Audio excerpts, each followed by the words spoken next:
ഞാൻ ചർച്ചയ്ക്കിടയിൽ ഇടയ്ക്കിടെ അനിൽകുമാർ എന്ന് വിളിക്കുന്നതിന് പകരം ശ്രീ നികൃഷ്ടജീവി എന്ന് അദ്ദേഹത്തെ വിളിച്ചാൽ അദ്ദേഹത്തിന് അതിനകത്ത് പ്രശ്നമൊന്നും ഉണ്ടാകില്ലേ?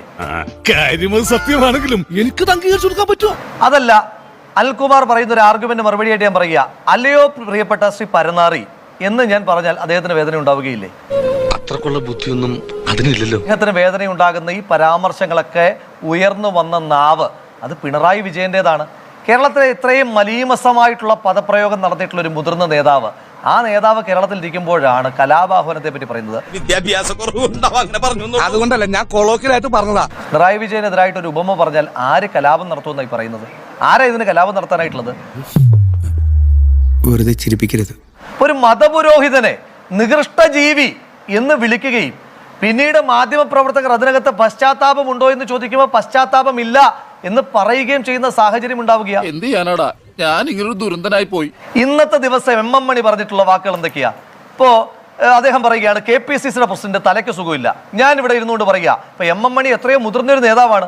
നിങ്ങൾ എന്തുകൊണ്ടാണ് മാധ്യമപ്രവർത്തകർ ഏകപക്ഷീയമായ ലൈസൻസ് കൊടുക്കുന്നത്?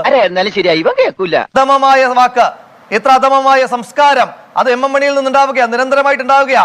ഈ പെമ്പിളൂരുമയിലെ സമര നേതാക്കന്മാർ കുറ്റിക്കാട്ടിൽ മറ്റേ പണിക്ക് പോയി എന്ന് കേരളത്തിലെ വേറെ ഏതെങ്കിലും നേതാവ് പറഞ്ഞിട്ടുണ്ടോ? അദ്ദേഹം എന്തു പറയുമ്പോഴും നിങ്ങൾക്ക് മണി ആശാനാകുന്നത് എന്താ?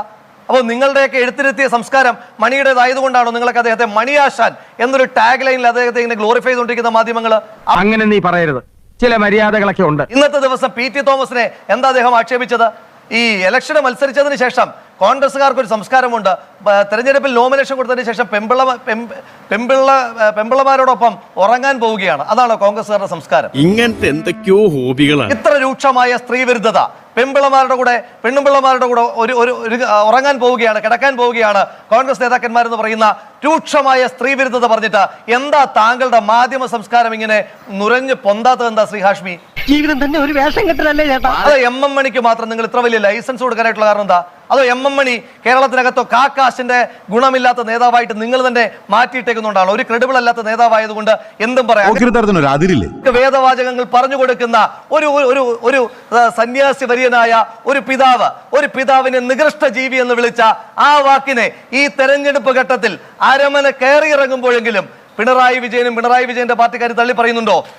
നമ്മളിപ്പോ നേരിട്ട് പാർട്ടിയാ, അത് മനസ്സിലായി. ഇപ്പൊ കണ്ടല്ലോ ആ കോൺഗ്രസിന്റെ പ്രതിനിധിയുടെ മുഖത്ത് അദ്ദേഹം നോക്കിക്കൊണ്ടിരിക്കുന്ന കണ്ണാടി എടുത്ത് മാറ്റണം. തൻ്റെ മുമ്പിൽ മുഖക്കണ്ണാടി ഇരിക്കുന്നതുകൊണ്ട് അദ്ദേഹം തൻ്റെ തന്നെ രൂപം കണ്ടിട്ട് ചില വാക്കുകൾ ഇങ്ങോട്ട് പറഞ്ഞു.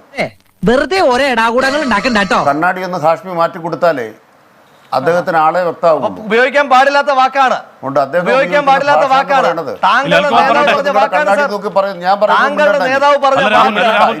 വാ തുറന്ന തെറിയുടെ പൂരാ കണ്ണാടിയിൽ നോക്കി മാത്രം ഉപയോഗിക്കാൻ പറ്റുന്ന വാക്കാണെന്ന് താങ്കൾ പറയുന്നത്. ഇനി കുരയ്ക്കേണ്ടെന്ന് താങ്കൾ ഇടപെട്.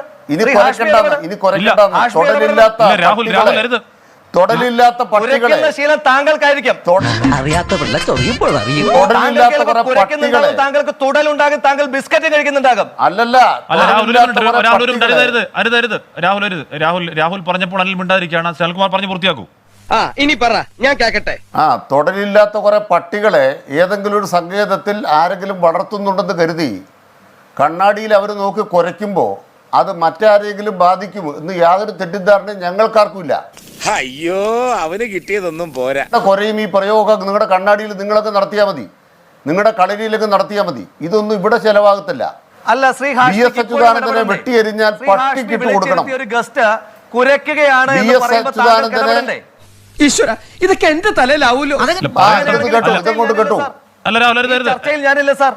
താങ്കൾക്ക് ഇടപെടാൻ തോന്നുന്നില്ലെങ്കിൽ താങ്കൾ പറയൂ, ഞാൻ കുരയ്ക്കുകയാണോ? അല്ല, ഞാൻ ഈ ചർച്ചയിലില്ല.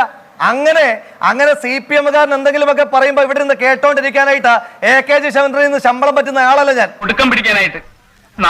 അത്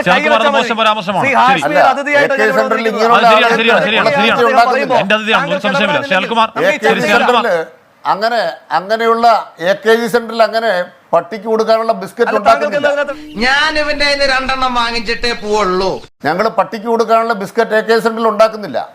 അതുകൊണ്ട് അത്തരം ചർച്ചകൾ ഇങ്ങോട്ടും വേണ്ട. ഇല്ലാത്തതുകൊണ്ട് താങ്കൾ AK പട്ടിണിയായിരിക്കും സെന്ററിൽ അനിൽകുമാറേ. നോക്കിയണ്ട. താങ്കൾ പട്ടിണിയായിരിക്കും അതെ, അതുകൊണ്ടാ. അതുകൊണ്ടാ സാരമില്ല, പറയുന്നത്. ഞാൻ ബിസ്ക്കറ്റ് വാങ്ങിച്ചു തരാം. അതെ, ഞാൻ പറയുന്നത് ഞാൻ ബിസ്ക്കറ്റ് കേൾക്കൂ. വാങ്ങിച്ചു ഹാഷ്മി തരാം. കിട്ടിയാ ഇല്ല ചോദിച്ചു വാങ്ങിച്ചു സമയമല്ലേ? നിലവാരമില്ലാതാക്കരുത് ഹാഷ്മി ബിസ്ക്കറ്റ് ഇതെല്ലാം വാങ്ങിച്ചു ചർച്ചയുടെ തരാം. നിലവാരമില്ലാതാക്കരുത്. ഇത് ഇരുവരും മുതിർന്ന നേതാക്കളാണ്. ഇത് രാഷ്ട്രീയ ചർച്ചയാണോ? അരുതരുത്. ഇരുവരും മുതിർന്ന നേതാക്കളാണ്. ദയവേത് ഇരുവരും മുതിർന്ന നേതാക്കളാണ്. അത്തരം പദാവലികൾ ഉപയോഗിച്ചുകൊണ്ട് ചർച്ചയുടെ സാങ്ക്ടിറ്റി ഇല്ലാതാക്കരുത്. ഇവന്മാരുടെ ഇടയിലിട്ട് എന്നെ ഇങ്ങനെ കഷ്ടപ്പെടുത്താണ്ട് ഇവന്മാരെ കുറച്ച് നേരത്തെ നിനക്ക് വിളിച്ചൂടെ? പിണറായി വിജയൻ അദ്ദേഹത്തോടും അദ്ദേഹത്തിന്റെ സഹപ്രവർത്തകരോട് പറയുന്ന ആദ്യം വാക്കുകൾ ഇത് എന്നോട് കേട്ടോ. പറയണ്ട. ഹാഷ്മി പിണറായി വിജയൻ ഇതേ ഭാഷയിലായിരിക്കും ഹാഷ്മിയോട് അദ്ദേഹത്തോട് ഞാൻ സംസാരിക്കുന്നത്. പറയുന്നത് ആ ഈ ഭാഷയിൽ ചാനലിൽ വേറെ ആളുകളോട് സംസാരിക്കാറുണ്ട്. കിട്ടേണ്ടത് കിട്ടിക്കഴിഞ്ഞാൽ തോന്നേണ്ടത് തോന്നാൻ ഇത്തിരി സമയം നല്ലതാ. ഇവിടെ അദ്ദേഹം കണ്ണാടിയിൽ നോക്കി സംസാരിക്കുകയായിരുന്നു. ഞാൻ മനസ്സിലാക്കിയത് എങ്ങനെയാണ്? സാധാരണഗതിയിൽ ഈ ചാനൽ ചർച്ച വരുന്ന ഒരു അവതാരകൻ ഇത്തരമൊരു സംഭാഷണം ഒരാൾ നടത്തിയാൽ അപ്പോൾ ഇടപെടും. വിവരമുള്ളവർ എന്തെങ്കിലും പറഞ്ഞെന്ന് വെച്ച് വിവരമില്ലാത്ത സാറെന്തിനാ മറുപടി പറയാൻ പോകുന്നത്? കേട്ടിട്ടില്ല. കേട്ടിട്ടില്ല. BS അപ്പോൾ നിങ്ങളുടെ ചാനലില്